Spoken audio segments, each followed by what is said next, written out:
Andorranos, ya voy hacia allí. Estoy muy contento de que al menos tengamos ya el helipuerto este en Andorra, el del Potapou. No, señor presidente, no. Todavía no está acabado. Bueno, al menos iremos en avión. No, espero, hacia el aeropuerto de la SEU, este nuevo también que han hecho. No, tampoco. Pero, No. ¿cómo que tampoco? Ya es para el 2015, pero avanzado el 2015. Avanzado. Vamos a ver, entonces ¿qué vamos? ¿En coche? Al final. Sí. No hay otra. Sí. Vale.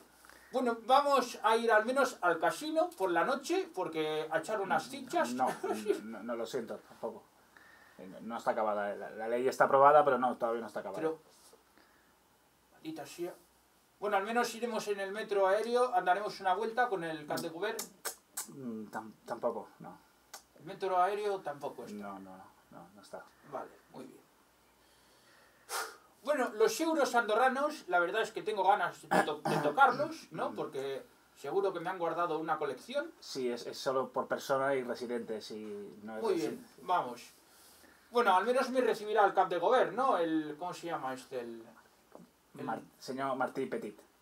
El Petit Martí Collage. El Petit Martí Collage por lo menos estará conmigo, ¿no? Eso sí, ¿no? Sí. Vale, bueno, Ignacio, pues nos vamos. Andorranos, os espero a todos en la frontera, no me queda otra que cruzar la frontera. Muchas gracias y hasta luego. Adiós. Vamos, Ignacio, anda que...